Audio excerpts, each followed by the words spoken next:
الحجاج والعمار وفد الله إن دعوه أجابهم وإن استغفروا غفر لهم. അല്ലാഹു സുബ്ഹാനഹു വതആല പരിശുദ്ധമായ ഹജ്ജ് കർമ്മം കുറ്റമറ്റ രീതിയിൽ നിർവഹിക്കാൻ നമുക്ക് തൗഫീഖ് നൽകട്ടെ.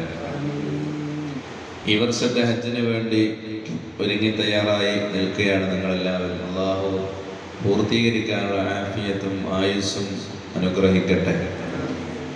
ഇവിടെ ഉസ്താദ് പറഞ്ഞ പോലെ ഇന്ന് നിങ്ങളൊക്കെ വിളിച്ചു ചേർക്കാൻ കാരണം ഒന്ന് കുറേ ആൾക്കാരിങ്ങനെ വാട്സപ്പിൽ ബന്ധപ്പെടുകയും ബുക്ക് ചെയ്യുകയും ചെയ്യില്ല, അത് നേരിട്ട് കാണാത്ത ആളുകളൊക്കെ ഉണ്ട്. അപ്പോൾ എല്ലാവരും ഒന്ന് കണ്ട് പരസ്പരം ഒന്ന് കണ്ട് പിരിയുക എന്നുള്ളതാണ് പ്രധാനപ്പെട്ട ലക്ഷ്യം. കാരണം നമ്മുടെ ഹജ്ജിൻ്റെ ക്ലാസ്സൊക്കെ ഇൻഷാ അല്ലാഹ് റമദാൻ കഴിഞ്ഞ പാടാണ്. കുറേ ക്ലാസ്സിൻ്റെ ആവശ്യമില്ല, കാര്യങ്ങളൊക്കെ കൃത്യമായിട്ട് പറഞ്ഞു തരുന്ന 1-2 ക്ലാസ് മതി.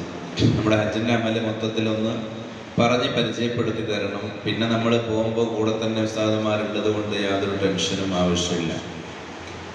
അതുകൊണ്ട് തന്നെ പിന്നെ റമദാൻ കഴിയുന്നവരെ കാത്തിക്കണം. അപ്പോൾ ഇതുവരെ ഒന്നും ഒരു വിവരമില്ലല്ലപ്പാ എന്നിങ്ങനെ ചോദിച്ചു. കുറേ ക്ലാസ് അവിടെയും ഇവിടെയും ക്ലാസ്സോട് ക്ലാസ് ആയിരിക്കും. നമുക്ക് ക്ലാസ്സില്ലേ എന്ന് ചോദിക്കും ആൾക്കാർ. അതുകൊണ്ട് ഈ കാര്യങ്ങളൊക്കെ ബോധ്യപ്പെടുത്താൻ വേണ്ടിയാണ് നമ്മൾ ഇന്ന് ഇവിടെ വിളിച്ചു ചേർത്തിരിക്കുന്നത്. ഇൻഷാ അല്ലാഹ് ഹജ്ജിൻ്റെ സത്തകളും ബഹുമാനപ്പെട്ട ഉസ്താദ് അവர்கள் ഇവിടെ പറഞ്ഞു തന്നു. അതിലൂടെ കാര്യങ്ങളൊക്കെ നമുക്ക് ബോധ്യപ്പെട്ടിട്ടുണ്ടാകും. അപ്പം ഇൻഷാ അല്ലാഹ് ഹജ്ജ് എന്തിനാണ് നമ്മൾ ഹജ്ജ് ചെയ്യുന്നത്, എങ്ങനെയാണ് ഹജ്ജ് ചെയ്യേണ്ടത് എന്ന് നമ്മൾ മനസ്സിലാക്കണം. ഉസ്താദ് ഇവിടെ പറഞ്ഞതുപോലെ സാധാരണ ഒരു ടൂറ് അല്ല ഹജ്ജ്. ഹജ്ജ് എന്നുള്ളത് റസൂലുള്ളാഹി സ്വല്ലല്ലാഹു അലൈഹി വസല്ലമ തങ്ങൾ പറഞ്ഞു, തടിയാലും മുതലാലും വഴിയാലും കഴിവുള്ള ആളുകൾ ഹജ്ജ് ചെയ്യൽ നിർബന്ധമാണ്. അങ്ങനെ ഹജ്ജ് ചെയ്യാതെ അയാൾ മരണപ്പെടുകയാണെങ്കിൽ അയാൾക്ക് മുസ്ലിമായിട്ട് മരണപ്പെടാൻ കഴിയില്ല.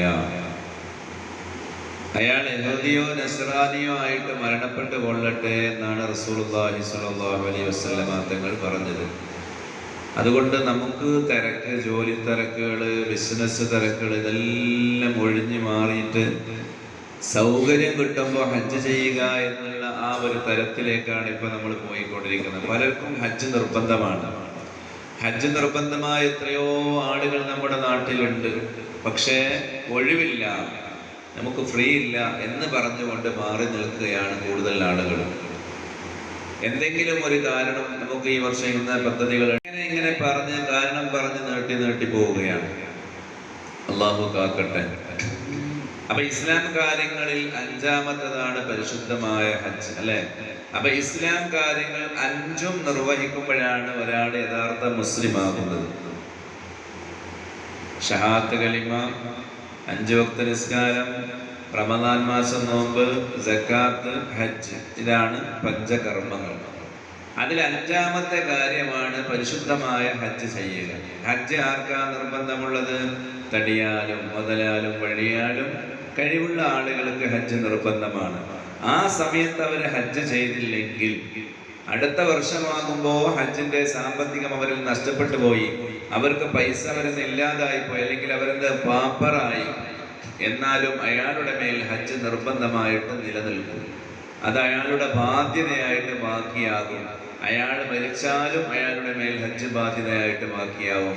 അയാളുടെ സ്വത്തിൽ നിന്ന് അയാളുടെ മക്കൾ അത് വീട്ടിയാൽ മാത്രമേ അയാൾക്ക് രക്ഷപ്പെടാൻ സാധിക്കുകയുള്ളൂ. അപ്പോൾ ഒരു മുസ്ലിം ആവണമെങ്കിൽ ഹജ്ജും കൂടി അയാൾ നിർവഹിക്കണം. അല്ലാഹു സുബ്ഹാനഹു വ തആല നമുക്കെല്ലാവർക്കും അതിന് തൗഫീഖ് നൽകട്ടെ. അപ്പോൾ ഹജ്ജിന് എന്തിനാണ് നമ്മൾ പോകുന്നത്? നമ്മുടെ നിർബന്ധമായ അമല് വീട്ടാൻ വേണ്ടിയാണ്, നമ്മുടെ നിർബന്ധമായ ഒരു ഫർള് വീടാൻ വേണ്ടിയാണ് നമ്മൾ ഹജ്ജിന് പോകുന്നത്. ആ നിർബന്ധമായ ഒരു ഫർള് നമ്മൾ വീടുമ്പോൾ, ഇവിടെ നേരത്തെ ഉസ്താദ് പറഞ്ഞ പോലെ ഹാജി, നമ്മുടെ പേരിന്റെ പിറകിൽ ഒരു ഹാജി, അല്ലെ? ഹാജി എന്ന പേര് വരാനാണ് നമ്മൾ ഹജ്ജിന് പോകുന്നതെങ്കിൽ അതുകൊണ്ട് നമുക്ക് പ്രയോജനം ലഭിക്കുകയില്ല. അല്ലാഹു സുബ്ഹാനഹു വ തആല നമുക്ക് ശരിയായ രീതിയിൽ യാത്ര പുറപ്പെട്ട് എല്ലാ അമലുകളും ശരിയായ രീതിയിൽ ചെയ്ത് ഉമ്മ പ്രസവിച്ച ദിവസത്തെ പോലെ മടങ്ങാൻ തൗഫീഖ് നൽകട്ടെ. ഹജ്ജിന് സ്വർഗ്ഗമല്ലാതെ മറ്റൊരു പ്രതിഫലമില്ല എന്ന് റസൂലുള്ളാഹി സ്വല്ലല്ലാഹു അലൈഹി വസല്ലമ തങ്ങൾ പറഞ്ഞ മബ്റൂറായ ഹജ്ജ്, അതിന് സ്വർഗ്ഗമല്ലാതെ പ്രതിഫലമില്ല. മബ്റൂറായ ഹജ്ജായാൽ അതിന്റെ പ്രതിഫലം സ്വർഗം തന്നെയാണ്. അള്ളാഹു നമുക്ക് സ്വർഗം നൽകട്ടെ. മഹാനായ റസൂലുള്ളാഹി തങ്ങൾ പറഞ്ഞു, ഒരാളെ ഹജ്ജ് ചെയ്തു, മബ്റൂറായ ഹജ്ജ് ചെയ്തു, മബ്റൂറായ സ്വീകരിക്കപ്പെടുന്ന ഹജ്ജ് ഒരാൾ ചെയ്ത് അയാൾ മടങ്ങുന്നത് റജഅ മിൻ ദുനൂബിഹി കയൗമി വലദതുഹു ഉമ്മുഹു. ദോഷങ്ങളെ തൊട്ട് അയാൾ മടങ്ങുന്നത് ഉമ്മ പ്രസവിച്ച ദിവസത്തെ പോലെയാണ്.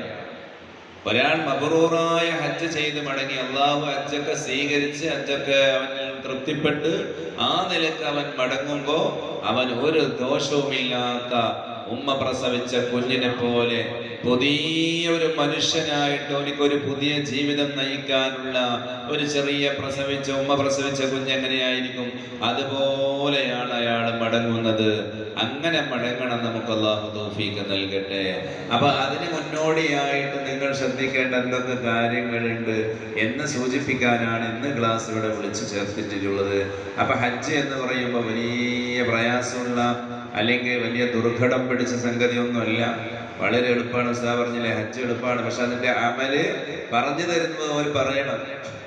പിന്നെ കുറേ ക്ലാസ് ഞങ്ങളോട് ആദ്യം പറയാനുള്ളത്, നമ്മുടെ പിന്നെ നിങ്ങൾ ക്ലാസ്സിൽ പോകണ്ടെന്നല്ല, പക്ഷെ കുറേ സ്ഥലത്ത് ക്ലാസ്സിന് പോയിട്ട് കുറേ നിങ്ങൾ കേട്ടിട്ട് ആകെ കൺഫ്യൂഷനാവും. അവിടെ അത് ഇത് ആവശ്യമില്ലാത്തതും ആവശ്യമുള്ളതുമായ കാര്യങ്ങൾ ഇങ്ങനെ നീട്ടി പറയുമ്പോൾ നിങ്ങൾക്ക് ആകെ കൺഫ്യൂഷനാവും.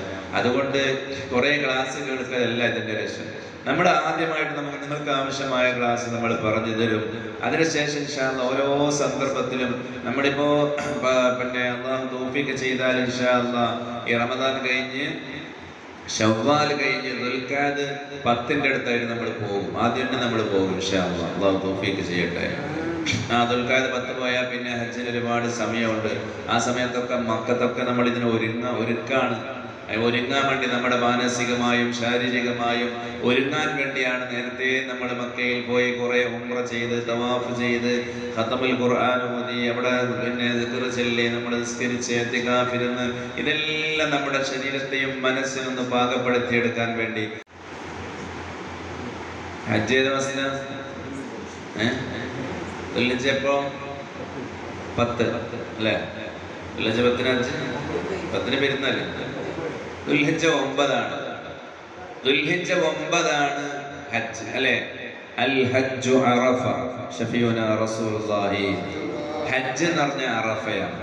അറഫയിൽ നിൽക്കുന്നപ്പോ ദുൽഹിജ്ജ 9. ഹജ്ജിന്റെ അമല് തുടങ്ങുന്നപ്പോ ഹജ്ജിന്റെ അമല് തുടങ്ങുന്ന എപ്പോഴാണ്? 6 നമ്മുടെ നാട്ടിലൊക്കെ മദ്രസക്ക് ലീവ് കൊണ്ട് സാധാരണ അറങ്കട്ടല് അല്ലെ? പണ്ടേ നമ്മൾ പറയുന്നുണ്ട് അറങ്കട്ടി. ദുൽഹിജ്ജ 6 മദ്രസ ലീവ് കൊടുക്കുന്നുണ്ട്. ദുൽഹിജ്ജ 6 ശരിക്കും അമൽ തുടങ്ങുന്നപ്പോ 12-13 അയ്യാമു തശ്രീഖ്. അപ്പൊ 8 തുടങ്ങിയാൽ 13 നിങ്ങൾ എന്താക്കുക, റെഡിയാക്കുക. ഇന്ന് കൊടുക്കാനുണ്ട്, ഇത്ര സ്ഥലത്ത് കിട്ടാനുണ്ട്, അല്ലെങ്കിൽ ഇന്നൊക്കെ പിന്നെ ഇടപാടുകളൊക്കെ അതെല്ലാം നിങ്ങൾ എന്താക്കുക, റെഡിയാക്കി വെക്കുക. ആർക്കെങ്കിലും നിങ്ങളെ അടുത്തവർക്ക് നിങ്ങളത് കാണിച്ചു കൊടുക്കുകയും ചെയ്യും. അതേപോലെ നമ്മളുമായി ബന്ധപ്പെടുന്ന നമ്മൾ ഇടപാട് നടത്തുന്ന ആളുകളുമായിട്ട് പരമാവധി നമ്മൾ ഇടപഴകുന്ന ആളുകളുമായിട്ട് പിന്നെ എന്തെങ്കിലും നമ്മൾ വാക്കിലോ പ്രവൃത്തിയിലോ ഒക്കെ നമുക്ക് പ്രയാസങ്ങൾ ഉണ്ടായിട്ടുണ്ടാവും, സംസാരങ്ങൾ ഉണ്ടായിട്ടുണ്ടാവും. അതൊക്കെ നമ്മൾ എന്താക്കണം, ഒന്ന് പൊരുത്തപ്പെടുകയും ചെയ്യണം. ആളുകളോട് ഇൻഷാ അല്ലാഹ് ഞാൻ ഹജ്ജിന് കൊടുത്തിട്ടുണ്ട്, ഇൻഷാ അല്ലാഹ് അല്ലാഹു തൗഫീഖ് ചെയ്താൽ ഞാൻ ഹജ്ജിന് പോകും, അതുകൊണ്ട് എനിക്കെല്ലാം പൊരുത്തപ്പെടണം എന്നെന്താക്കുക ആളുകളോട് പറയാം. ഇപ്പൊ യാത്രയും കാര്യങ്ങളും ഡേറ്റും കാര്യങ്ങളും നമുക്ക് വരുന്നേ ഉള്ളൂ. അപ്പൊ ഇൻഷാ അല്ലാഹ് വന്നിട്ടാകുമ്പോൾ നിങ്ങൾ അറിയിക്കും. അപ്പൊ അതിനു മുമ്പായിട്ട് നിങ്ങളെ യാത്ര ഇങ്ങനെ ഇൻഷാ അല്ലാഹ് 13 വരെയാണ് ഹജ്ജിന്റെ അമല്. ഹജ്ജിനെ കുറിച്ച് നിങ്ങൾ കേട്ടിട്ടുണ്ടാവും അല്ലെ? ഹജ്ജിനെ കുറിച്ച് നിങ്ങൾ മനസ്സിലാക്കിയിട്ടുണ്ടാവും. ഈ ഹജ്ജിന്റെ അമലില് ഏറ്റവും നിങ്ങൾക്ക് പ്രയാസം തോന്നിയത് ഏത് സമയമാണ്? നിങ്ങൾ കേട്ടില്ലേ? ഹജ്ജ് ചെയ്യുമ്പോൾ നിങ്ങൾക്ക് ഏറ്റവും പ്രയാസം തോന്നുന്ന അവസ്ഥ ഏതാണ്? കല്ലെറിയാൻ അല്ലേ? അതായത് പറഞ്ഞ കല്ലെറിയുന്ന ഒരു പ്രയാസേ അല്ല. പണ്ട് കാലത്ത് അങ്ങനെ ആയിരുന്നു. പണ്ട് കാലത്ത് ഏറ്റവും വലിയ അപകടങ്ങൾ നടക്കുന്നത് കല്ലെറിയുന്ന സമയത്തായിരുന്നു. കാരണം ഒരേ സ്ഥലത്ത് പോയിട്ട് ആളുകൾ നിയന്ത്രണങ്ങളില്ലാതെ ഒരേ സമയത്ത് പോവുക, ആ പോകുന്ന സമയത്ത് ആൾക്കാരിൽ കെട്ടും മുട്ടും എല്ലാം ഉണ്ടാവും, അങ്ങോട്ടും ഇങ്ങോട്ടും കൊണ്ടും. ഒരാൾ വീണാൽ പിന്നെ എല്ലാവരും വീഴല്, അടുത്ത ആളിങ്ങനത്തെ. പക്ഷെ ഇപ്പം അങ്ങനത്തെ ഒരു സംഭവമേ ഇല്ല. ഹജ്ജിന്റെ കല്ലറയിൽ നിന്നൊന്നും ഒരു പ്രയാസമേ ഇല്ല. ഇൻഷാ അല്ലാഹ് അതൊക്കെ ക്ലാസ്സിൽ നമുക്ക് വിശദമായിട്ട് പറയാം. പിന്നെ ഇപ്പൊ നമ്മൾ ശ്രദ്ധിക്കേണ്ടതെന്ന് വെച്ചാൽ കുറച്ച് നടക്കാനുണ്ടാവും. അതാണ് ഹജ്ജിന് ആദ്യം മനസ്സിലാക്കേണ്ടത്. ഹജ്ജ് എന്ന് പറഞ്ഞാൽ പിന്നെ നമ്മൾ ഓതേണ്ടതും ദിക്റ് ചൊല്ലി ഇങ്ങനത്തെ ഒന്നും നിർബന്ധമായ ഒരു കാര്യമില്ല. പ്രായമുള്ള ആളുകൾ പറയും ഞങ്ങൾക്ക് അത് ചെല്ലാൻ അറിയില്ല. ബുക്കിലൊക്കെ നിങ്ങൾ കാണാം, 1-ാം റൗണ്ടിൽ ചെല്ലേണ്ടത്, 2-ാം റൗണ്ടിൽ ചെല്ലേണ്ടത്, സഫയിൽ ചെല്ലേണ്ടത്, അറഫയിൽ ചെല്ലേണ്ടതൊക്കെ എത്രയോ പേജ് കണക്കിന് കാണും കിതാബുകൾ. അതൊക്കെ നമുക്ക് പറ്റുമെന്ന് നോക്കി ചെല്ലുക. അതൊന്നും നിർബന്ധമുള്ളതല്ല. പക്ഷെ നിർബന്ധമായിട്ട് നമ്മൾ ചെയ്യേണ്ട കുറേ കടമകളുണ്ട്.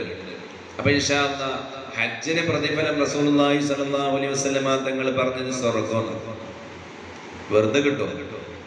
സ്വർഗം വെറുതെ കിട്ടും. പൈസ ഉണ്ടെങ്കിൽ സ്വർഗം വാങ്ങാൻ പറ്റുമോ? ഇല്ല. അതുകൊണ്ട് കഷ്ടപ്പാടുണ്ടെന്ന് മനസ്സിലായിക്കോണം. ഹജ്ജ് ദുൽഹിജ്ജ 8 മുതൽ 13 വരെ കഷ്ടപ്പാടല്ല. മറ്റുള്ള സമയത്തൊന്നും നമുക്ക് കഷ്ടമില്ല. നമ്മൾ ഹറമിന്റെ അടുത്ത് താമസ റൂം ഉണ്ടാകും, ഏറ്റവും നല്ല ഹോട്ടലിലായിരിക്കും താമസം. പോയിട്ട് തവാഫ് ചെയ്യുക, സൈ ചെയ്യുക, തവാഫിനും സൈനും നടക്കാനൊക്കെ ഉണ്ടാവും. എന്നാലും പക്ഷെ ഈ ഹജ്ജ് എന്നുള്ളത് ദുൽഹിജ്ജ 8 മുതൽ 13 വരെ കുറച്ച് കഷ്ടം ഉണ്ടാവും. ആ സമയത്ത് ബേജാറായിട്ടൊന്നും കാര്യമില്ല. എല്ലാറ്റിനും ഒരുങ്ങി തയ്യാറായിട്ട് തന്നെ നമ്മൾ പോകണം. എല്ലാ അമലും അതിൻ്റെ കൃത്യമായ സമയത്ത് ഇൻഷാ അല്ലാഹ് ആളുകളെ കൊണ്ട് ചെയ്യിപ്പിക്കാനാണ് നമ്മൾ ശ്രമിക്കാറുള്ളത്. കഴിഞ്ഞ വർഷങ്ങളിലൊക്കെ ഒരുപാട് കഷ്ടപ്പെട്ടിട്ടാണെങ്കിലും ആളുകൾക്ക് കുറച്ച് ബുദ്ധിമുട്ടായാലും പിന്നീട് വലിയ സന്തോഷമായി. കാരണം പറയുന്നേക്കുമ്പോൾ നമ്മുടെ എല്ലാ അമലുകളും അതിൻ്റെ അഫ്ളലായ സമയത്ത് തന്നെ ആളുകളെ കൊണ്ട് ചെയ്യിച്ചിട്ടുണ്ട്. അതിൽ അൽഹംദുലില്ലാഹ് ആ ആളുകൾ പിന്നീട് അവർക്ക് വലിയ സന്തോഷം. അന്നത്തെ ദിവസം കുറച്ച് നടന്നിട്ടൊക്കെ ക്ഷീണമായിട്ടുണ്ടെങ്കിലും പിന്നീട് നമുക്ക് ആ സമയത്ത് ചെയ്യാൻ പറ്റിയല്ലോ എന്നുള്ള ഒരു സന്തോഷം അവരെല്ലാവരും എപ്പോഴും പങ്കുവെക്കാറുണ്ട്. അതുകൊണ്ട് ഇൻഷാ അല്ലാഹ് അതിനു വേണ്ടിയാണ് അമീറന്മാർ ഉസ്താദന്മാർ നിങ്ങളെ കൂടെ പോകുന്നത്. പിന്നെ ഗവൺമെന്റിൽ എത്രയല്ലേ, 420 അല്ലേ, പിന്നെ പ്രൈവറ്റ് ഇത്രയല്ലേ, ഒന്നും പറഞ്ഞൊരു കാര്യമില്ല.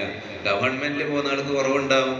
ചിലപ്പോൾ ഹാജിന്ന് പേരുണ്ടാവും. ഹജ്ജ് ചെയ്ത് കഴിഞ്ഞതിന്റെ മുമ്പത്തെ വർഷം തോന്നുന്നുണ്ട് അറഫയിലേക്ക് എത്തി തന്നെ വൈകുന്നേരം 10,000 ആളുകൾ ഗവൺമെന്റിന്റെ അറഫയിലേക്ക് എത്തി തന്നെ.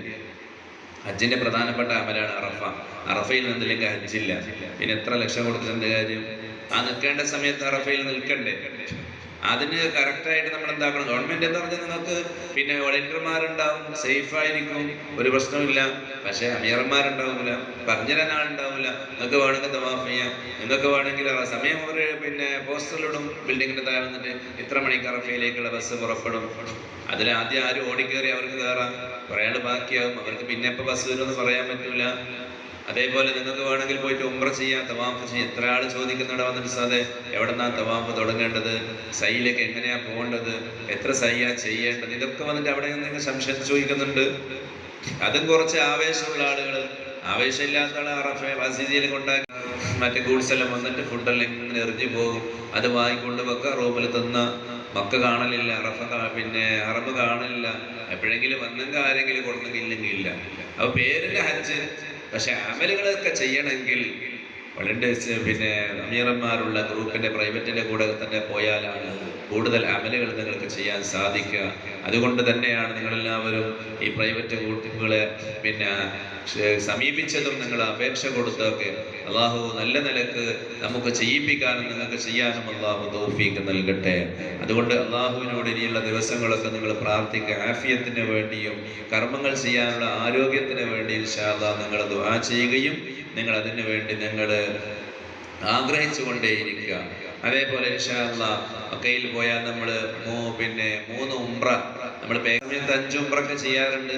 ഇൻഷാ അല്ലാഹ് 3 ഉംറയാണ് ഹജ്ജിന്റെ സമയത്ത് നമ്മളെ കമ്പനി കൊടുക്കുന്നത്. പിന്നെ അതിന് പുറമെ നമുക്ക് വേണമെങ്കിൽ ബസ്സിന്റെ പൈസ എല്ലാം കൊടുത്ത് നമുക്ക് 4-5 ഉംറയൊക്കെ എത്ര ഉംറ വേണമെങ്കിൽ ചെയ്യാം. ഇൻഷാ അല്ലാഹ് അതൊക്കെ പിന്നീട് നമ്മൾ ക്ലാസ്സിൽ ഇൻഷാ അല്ലാഹ് പറയാം.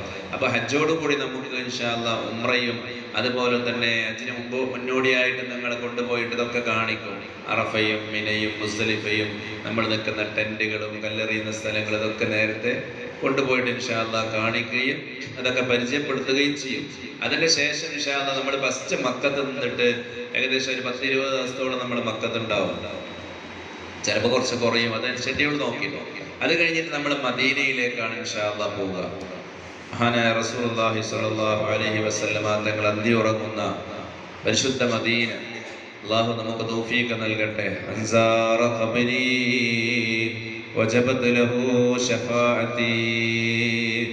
എൻ്റെ ഖബർ ആരെങ്കിലും സിയാറത്ത് ചെയ്താൽ അവർക്ക് എൻ്റെ ശുപാർശ നിർബന്ധമായി. റസൂലുള്ളാഹി സ്വല്ലല്ലാഹു അലൈഹി വസല്ലമ തങ്ങളുടെ ഭൗതിക ശരീരം ഏറ്റുവാങ്ങാൻ ഭാഗ്യം സിദ്ധിച്ച മണ്ണാണ് പരിശുദ്ധ മദീന. മദീനയിൽ റസൂലുള്ളാഹി തങ്ങൾ പോയപ്പോ അവിടുത്തെ അൻസാരികളായ സ്വഹാബികൾ അല്ലാഹുവിന്റെ റസൂലിനെ എങ്ങനെയാണ് സ്വീകരിച്ചത്? അവർക്ക് ആവശ്യമുള്ളതെല്ലാം റസൂലുള്ളാഹി തങ്ങൾക്കും മുഹാജിരീങ്ങൾക്കും ആവശ്യമുള്ളതെല്ലാം അവർ കൊടുത്തു. സ്വന്തം വീടില്ലാത്തവർക്ക് സ്വന്തം വീട് വരെ അവർ പിന്നെ ഒഴിഞ്ഞു കൊടുത്തു. 2 ഭാര്യമാരുള്ളവർ ഒരു ഭാര്യയെ ത്വലാഖ് ചൊല്ലിക്കൊണ്ട് മുഹാജിരീങ്ങളായ സ്വഹാബികൾ കൊടുത്തു. സഹായിച്ചു, അവരെ അകമഴിഞ്ഞ് സഹായിച്ചു. തോട്ടത്തിലൂടെ ഇങ്ങനെ അൻസാരിയായ സ്വഹാബി തന്റെ മുഹാജിറായ ഒരു സഹാബിയെ കൈ പിടിച്ചോണ്ട് ഇങ്ങനെ തോട്ടത്തിൽ പോകുമല്ലോ. ഇതെല്ലാം എൻ്റെ തോട്ടെല്ലാം കാണിച്ചു കൊടുത്തു, ഇതെല്ലാം എൻ്റെ തോട്ടാണ്. എന്നിട്ട് പറയും, ഈ തോട്ടത്തിൽ നിന്ന് നിനക്ക് ഏതാണോ ഇഷ്ടപ്പെട്ടത് അത് നീ എടുത്തോ. അതാണ് അൻസാരികൾ. നമ്മളാണെങ്കിലോ വിരുന്ന് വന്നാൽ അല്ലെങ്കിൽ ആരെങ്കിലും വന്നാൽ നമ്മളെല്ലാം കാണിച്ചു കൊടുക്കുന്നത്, ഈ ബിൽഡിംഗ് എൻ്റെത്, അത് എൻ്റെത്, ഇതെൻ്റെ എല്ലാം പൗറിന് വേണ്ടിയിട്ട് അല്ലേ, ഇതെല്ലാം എൻ്റെതാണ്, ഇത്ര ഏക്കർ സ്ഥലമുണ്ട്, അവിടെ ഇത്ര റബ്ബറുണ്ട്, ഇത്ര തോട്ടമുണ്ട്, എല്ലാം കാണിച്ചു കൊടുക്കും. നമ്മൾ ഇതുണ്ടെന്ന് അറിയിക്കാൻ വേണ്ടി. അൻസാരികളായ സ്വഹാബികൾ ഇതെല്ലാം കാണിച്ചു കൊടുത്ത് പറയാണ്, ഇതിൽ നിനക്ക് ഏറ്റവും ഇഷ്ടപ്പെട്ടത് ഏതാണോ അത് നീ എടുത്തോ, നിനക്കുള്ളതാണ്. അങ്ങനെ സഹായിച്ച സഹാബികളാണ് അൻസാരികൾ. അതുകൊണ്ടാണ് അവർക്ക് പേര് തന്നെ വന്നത്. ഇൻഷാ അല്ലാഹ് മദീനയിൽ 8 ദിവസം താമസിച്ച് നമ്മൾ മദീനയിൽ നിന്ന് നേരെ ഇഹ്റാം കെട്ടുകയാണ്. അല്ലാഹുവിന്റെ റസൂൽ ഹജ്ജിന് ഇഹ്റാം ചെയ്ത സ്ഥലമാണ് ഇത്, മദീനയിലെ ദുൽഹുലൈഫ, അബിയാർ അലി എന്ന് പറയുന്ന മീഖാത്ത്. ഇൻഷാ അല്ലാഹ് അല്ലാഹു തൗഫീഖ് ചെയ്താൽ നമുക്കും ആ മീഖാത്തിൽ വെച്ച് ഹജ്ജിന് ഇഹ്റാം ചെയ്യാൻ അല്ലാഹു തൗഫീഖ് നൽകട്ടെ. അപ്പൊ നമ്മൾ പിന്നെ മദീനയിൽ അതെല്ലാവർക്കും ആ ഭാഗ്യം, മദീന പോയിട്ട് നേരത്തെ വരുന്നവർക്കൊന്നും ആ ഭാഗ്യം കിട്ടൂല. അപ്പൊ ഇൻഷാ അല്ലാഹ് നമ്മൾ സാധാരണ നമ്മുടെ ഷെഡ്യൂൾ അങ്ങനെയാണ്. അല്ലാഹു തൗഫീഖ് ചെയ്താൽ പിന്നെ തീരുമാനം എന്തെന്ന് നമുക്ക് പറയാൻ പറ്റില്ല. സാധാരണ ചെയ്യുന്ന രീതി അതാണ്. മദീനയിൽ പോയിട്ട് മദീനയിൽ നിന്ന് വരുമ്പോ ദുൽഹിജ്ജ 4-നോ ദുൽഹിജ്ജ 5-നോ നമ്മൾ ഇഹ്റാം ചെയ്തുകൊണ്ട് നേരെ മക്കയിലേക്ക് വരും. അല്ലാഹുവിന്റെ റസൂല് സ്വഹാബികൾ അവരൊക്കെ ഹജ്ജിന് ഇഹ്റാം ചെയ്ത ആ ദുൽഹുലൈഫ മീഖാത്തിൽ വെച്ച് ഇഹ്റാം ചെയ്തുകൊണ്ട് പിന്നെ നമ്മൾ നേരെ പോകുന്നത് അസീസിയയിലേക്കാണ്. ആ അസീസിയ റൂമിൽ നമ്മളിപ്പോൾ 4-ന് വന്നാൽ 5-6 അല്ലെങ്കിൽ 5 വന്നാൽ 6-7 2 ദിവസം നമ്മൾ ആ അസീസിയയിൽ ഏതെങ്കിലും റൂമിൽ താമസിക്കും. പിന്നെ നമ്മൾ എന്താക്കും, നേരെ ഇവിടെ നിന്ന് ഹജ്ജിന്, അതായത് നമ്മുടെ ഇഹ്റാമിൽ തന്നെയാണ്. ഹജ്ജിന് 2-3 ദിവസം 4 ദിവസം മുമ്പേ നമ്മൾ ഇഹ്റാം ചെയ്യും.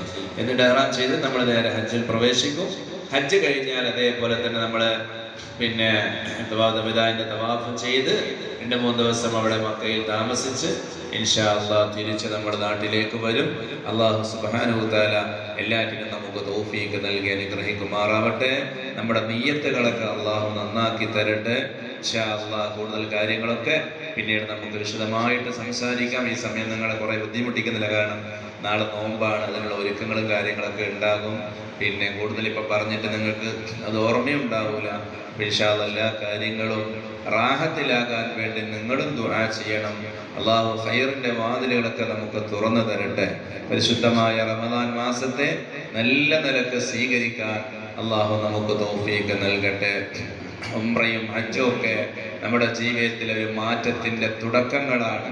ഒരാള് തിരിച്ചു വരുമ്പോ തിരിച്ചു വന്നിട്ടാകുമ്പോ അയാളുടെ ഹജ്ജും അയാളുടെ ഉംറയും സ്വീകരിച്ചിട്ടുണ്ടോ എന്ന് എല്ലാവർക്കും അറിയാൻ സാധിക്കും. നാട്ടുകാർക്കും അറിയും, അവരവർക്കും അറിയും. അതുകൊണ്ട് ഹജ്ജ് കഴിഞ്ഞ് തിരിച്ചു വന്നാൽ നമ്മുടെ ജീവിതത്തിൽ വലിയ മാറ്റങ്ങൾ ഉണ്ടാകണം.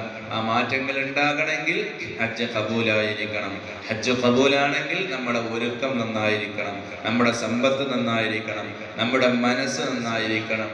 അപ്പൊ എല്ലാം റാഹത്തായിട്ട് റെഡിയായിട്ട് ഹലാലായ സമ്പത്തുമായിട്ട് പരിശുദ്ധമായ ഉംറക്ക്, പരിശുദ്ധമായ ഹജ്ജിന് നമ്മൾ പുറപ്പെട്ട് തിരിച്ചു വരുമ്പോൾ നമ്മുടെ മനസ്സൊക്കെ റെഡിയായി ആ അറഫയിലൊക്കെ നമ്മൾ ഇന്ന്, അറഫ എന്ന് പറയുമ്പോൾ തന്നെ അല്ലാഹുവിന്റെ റസൂൽ സല്ലല്ലാഹു അലൈഹി വസല്ലം തങ്ങൾ പറഞ്ഞില്ലേ, ഇബ്ലീസ് ലഈൻ ലഅനത്തുല്ലാഹി അലൈഹി അവനേറ്റവും ബേജാറാകുന്ന ഒരു ദിവസമാണ് അറഫ ദിവസം. അറഫ ദിവസത്തിൽ ലക്ഷോപലക്ഷം ജനങ്ങൾ ഒരേ സമയത്ത് ഒരേ സ്ഥലത്ത് ഒരുമിച്ച് കൂടുകയാണ്. വേറൊരു ലക്ഷ്യവുമില്ല, അള്ളാഹുവിനെ അടിമകൾ ഉടമയെ അറിയുന്ന ദിവസം. ആ ഉടമയെ അറിഞ്ഞുകൊണ്ട് ഉച്ചക്ക് ലഹറും അസുറൊക്കെ അവിടെ ജമ്മു കസറാക്കി നിസ്കരിക്കും, ചുരുക്കി നിസ്കരിക്കും, വേഗം നിസ്കാരം തീർക്കും.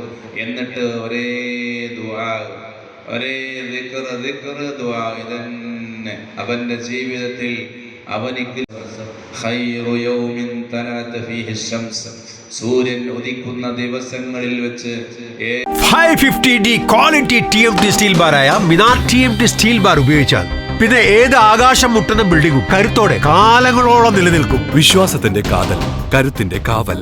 Minar TMT Temcore FE 550D steel bar. Mariyam body ലോഷന് വെല്ലുന്ന ഒരു ലോഷൻ നമ്മുടെ കയ്യിലെത്തിയിട്ടുണ്ട്. അൽ ഫലാജ് പെർഫ്യൂം ഇൻഡസ്ട്രി എന്നുള്ള ബ്രാൻഡിന്റെ മുസ്കാൻ എന്ന് പറഞ്ഞിട്ടുള്ള ഒരു ബോഡി ലോഷൻ ആണ്. ഇതിന്റെ ബോക്സും കാര്യങ്ങളൊക്കെ ഇതാ ഈ രൂപത്തിലാണ്. നല്ലൊരു ഗിഫ്റ്റിംഗ് പ്രസന്റേഷനും കാര്യങ്ങളൊക്കെ കൊടുത്തിട്ടുണ്ട്. ഇവിടെ നല്ലൊരു മുസ്കാൻ എന്ന അറബിയിൽ കാലിഗ്രഫിയും കാര്യങ്ങളൊക്കെ കൊടുത്തിട്ടുണ്ട്. നല്ല ബ്യൂട്ടിഫുൾ ആയിട്ടുള്ള പ്രസന്റേഷൻ കേട്ടോ. ജസ്റ്റ് ഓപ്പൺ ചെയ്തുതരാം. ഈ രൂപത്തിലായിരിക്കും ഇതിന്റെ ഓപ്പണിങ്ങും പ്രസന്റേഷനും വരുന്നത്. ഇതാണ് മുസ്കാൻ എന്ന് പറഞ്ഞിട്ടുള്ള ബോഡി ലോഷൻ. എന്റെ മോനെ ഇതിന്റെ സ്മെല്ല് നിഫ് ചെയ്യുന്ന വേണം, വേറെ ലെവൽ സ്മെല്ല്. കാരണം മറിയം ബോഡി ലോഷൻ വർഷങ്ങളായിട്ട് ഞാൻ യൂസ് ചെയ്തുകൊണ്ടിരിക്കുന്ന ഒരു ബോഡി ലോഷൻ ആയിരുന്നു. പക്ഷേ മുസ്കാൻ കിട്ടിയതിനു ശേഷം മറിയം ബോഡി ലോഷൻ ഒന്നുമല്ല ചെയ്യുന്ന ഓൾമോസ്റ്റ് ഒരു 99.9% പേരും ഈ ഒരു ഫ്രാഗ്രൻസ് ഇഷ്ടപ്പെടും. കാരണം നല്ലൊരു സ്വീറ്റ് ആയിട്ടുള്ള floral, fruity, vanilla, creamy, candy, milky സ്മെല്ലാണ് മുസ്കാനിൽ വരുന്നത്. വേറെ ലെവൽ സാധനം. ട്രൈ ചെയ്ത് നോക്കി, ഏതായാലും ഡിസപ്പോയിന്റഡ് ആവില്ല. മറിയത്തിനെ കാട്ടിയും അത്യാവശ്യം നല്ല ലാസ്റ്റിംഗ് കിട്ടുന്നുണ്ട്. ഇത് നിങ്ങൾ GCCയിലൊക്കെ കുളിച്ച് കഴിഞ്ഞ ശേഷം നെക്കിലൊക്കെ അപ്ലൈ ചെയ്യുന്നുണ്ട്. ക്ലോത്തും കാര്യങ്ങളൊക്കെ ഇട്ട് നിങ്ങൾ ഓഫീസിലൊക്കെ പോയി തിരിച്ചു വന്ന് നിങ്ങൾ ക്ലോത്ത് ചേഞ്ച് ചെയ്യുന്ന സമയത്തും ഈ ഒരു സ്മെല്ല് GCCയിൽ ഫീഡ്ബാക്ക് കിട്ടിയിട്ടുണ്ടെന്ന് അവർ പറഞ്ഞിട്ടുണ്ട്. പിന്നെ അവർ മെയിനായിട്ട് ചെയ്യുന്നത് ഹോൾസെയിലാണ്. ആർക്കെങ്കിലും ബൾക്കായിട്ട് ഹോൾസെയിൽ വേണമെന്നുണ്ടെങ്കിൽ താഴെ കൊടുത്ത് നമ്മളെ കോൺടാക്ട് ചെയ്തോളി. അവർ കാര്യങ്ങളൊക്കെ അറേഞ്ച് ചെയ്യും. ഇനി നാട്ടിലോട്ട് ആർക്കെങ്കിലും ഹോൾസെയിലായിട്ട് വേണമെന്നുണ്ടെങ്കിൽ അതിനെ അവരെ കോൺടാക്ട് ചെയ്തോളി. പിന്നെ പെർഫ്യൂമൊക്കെ ആർക്കെങ്കിലും മാനുഫാക്ചർ ചെയ്യണമെന്നുണ്ടെങ്കിൽ, അതുപോലെ പ്രൈവറ്റ് ലാബിലും കാര്യങ്ങളൊക്കെ ചെയ്യണമെന്നുണ്ടെങ്കിൽ ഇവരെ കോൺടാക്ട് ചെയ്യുക. ഏതായാലും താഴെ ഡിസ്ക്രിപ്ഷനിൽ അവരുടെ കംപ്ലീറ്റ് ഡീറ്റെയിൽസ് ഞാൻ കൊടുക്കുന്നുണ്ട്. ഈ സാധനം നിങ്ങൾ ഓർഡർ ചെയ്തോളി. ഓൾ ഓവർ UAE അവരുടെ ഡെലിവറിയും കാര്യങ്ങളൊക്കെ ചെയ്തിടും. City Gold and Diamonds, Kerala and Karnataka.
Audio Jungle.